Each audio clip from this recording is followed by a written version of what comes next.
I wasn't planning on spraying fertilizer up at the home farm, but after I got the hay baled and pulled off the field, I haven't actually had a chance to trial run this sprayer. I mean, I did a little bit of, well, everything. You guys saw everything I was going to do to it that I had done to it. And everything worked. No leaks. The boom with the added weld I put on it worked great.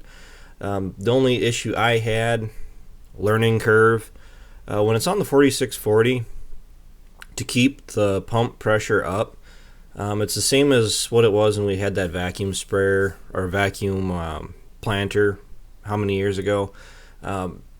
It's hard when you're not used to it, setting the throttle to a certain RPM and leaving it. So when I get to my headlands and I want to spin around and turn around and I want to slow down the engine, I've got to do it more with just the gears and then leave the throttle where it's at, because you get turned around and you start going again, and then you're either revving up after you're already going and the sprayer should already be spraying, which if the pressure isn't there, you're not getting the product out across the booms, and then all your nozzles aren't working properly. You can see some little pieces of crud floating in the tank. I'm going to look at adding another strainer that actually hangs off the side of the sprayer. I'm not entirely sure what I'm going to do yet, but right where I'm disconnecting it right now, I really should look at it first, but I'm thinking about adding an excuse me, an inline strainer like I had on the cultivator, that I hooked the fill line to, and then run the product from the transfer tank through a pre-strainer before I run it into the sprayer tank, and then I have the 3 individual filters, strainers on the back of the sprayer boom that I have to go through and clean out after, especially after tonight. So everything ran, which I'm really grateful for. I do have a fitting that I have to replace, but I'm planning on picking that up today. Really weren't planning on spraying anymore, other than just what I have left at the Valley Farm. Kind of leaning the other way, and we're going to go through and maybe spray a bunch of Dad and Ryan's hay, just to get the tonnage there for an end of the summer cutting. Second cut has been light. I mean, this is new seeding, which it yielded really well for what we had here. But to be honest, after our first cut was all right. The second cut was pretty well non-existent. Like out of my brother's place, we're talking less than a foot tall. Thinking about going through and cutting it off and then hitting it with another round of spray. We did hit my brother's place, and guys, pay attention if you're interested in what this display is. This is me getting it set up to go spray. I have the shut off on the map turned off. See, that'll let the sprayer spray whether or not I'm overlapping or I'm in my boundaries.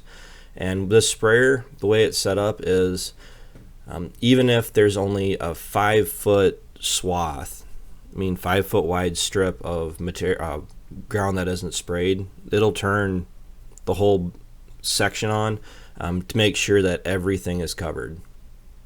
And here I'm setting the amount of product that's in the tank. So I'm going to set it. There was 280 gallons in the tank. Going to hit check button. And it says it's full at 300 gallons, and I put 280 in it. And then there's your 2 different rates. Pretty handy. I changed the increment up to 5 gallons. So let's see here. We're going to go back. If I can show you real quick. In the upper right, you see the up and down arrows. If I hit that, I can adjust the rate up and down by 5 gallons. The issue I had when I was going through and spraying here, because I've only really ran this sprayer once, was I was having a hard time getting the sprayer to put down the product at 15 gallons to the acre. Rev the pump up, wide open. Rev the tractor up, wide open. For 15 gallons to the acre, it just doesn't want to do it. The next thing I can try is maybe driving faster, but I was already going a pretty good clip across the field, and I'm not that comfortable with the sprayer yet to want to go 6, 7, 8, 10 miles an hour across the field. I just don't. And to be honest with you, I'd rather put about 20 gallons to the acre down as opposed to 15. I mean, a little bit higher rate is definitely getting the grass, the hay, the stuff that's there coming back a little bit quicker. 25 gallons is actually even better. The sprayer works better at higher rates. I mean, that's what I'm just trying to get across there.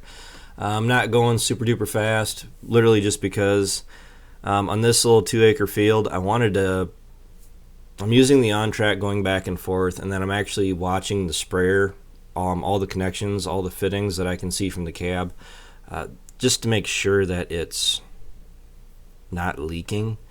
That's why I was going so slow here. I was only going in A4, and once I got the whole 20 gallon per acre figured out over 15, it sprayed great. It's just, I took my time. It doesn't take you very long to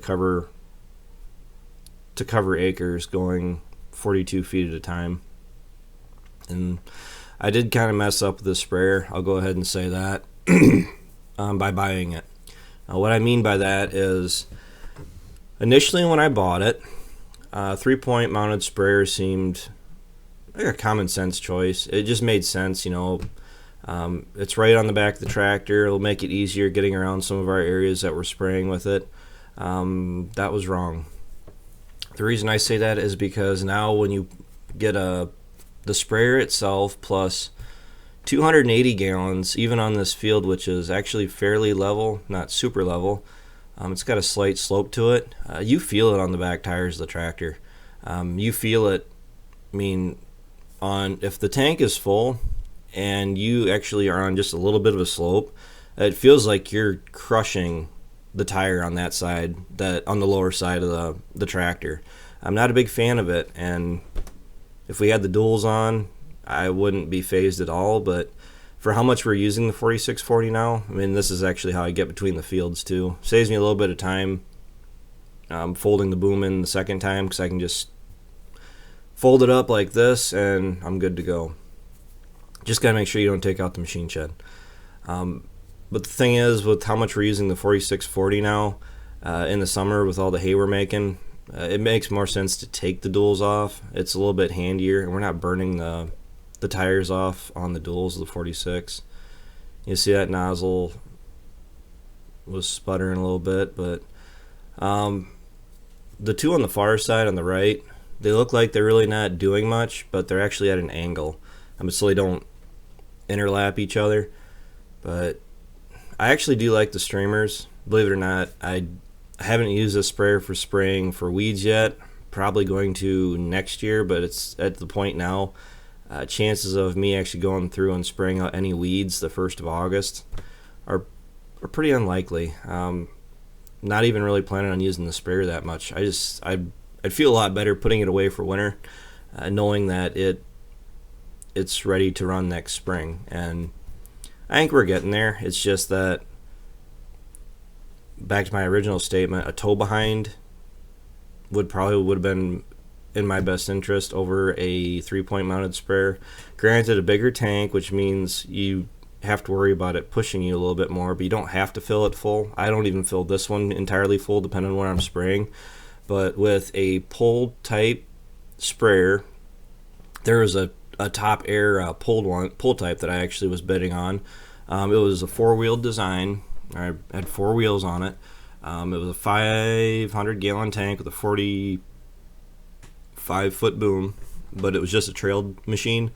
Where I'm going with the sprayer down the bottom, it would have made a lot more sense to be pulling something that disperses your weight more than putting 300 gallons plus the weight of the machine on the back tires of this 46 and then trying to drive through soft spots across the field. I guess I really should have thought that through a little bit more, but at the same time, I didn't realize how soft my roadways were out to the valley were. So we went through some pretty soft spots up on the field ground where we have some grass that are some wet spots that don't like to drain, but it's, I don't know, the more experience I get with it, the better I'll be, the more I can get comfortable running this thing. So it's just doing its job. I'm still kind of in between. I'm not sure dry over liquid. Liquid for me is a lot more convenient. Liquid gets into the ground so much quicker, and on top of that, I can get a sprayer tank from Andrew, and I can spray at my leisure. With dry fertilizer, I can't get them to tender to me, so I mean it's basically just they'll come and fill up the spreader, the dry fertilizer spreader, and that'll be it. Inconvenient if you're doing a lot of acres. It's not that bad if you're only doing about a spreader full at any given time, but still can be kind of unhandy when I can get 1,000 gallons at a crack with the sprayer tanks from Andrew. But that's all I got for this video. Thanks for watching. Thanks for tuning in. Make sure you like, comment, and subscribe. And until then, I'll talk to you guys later.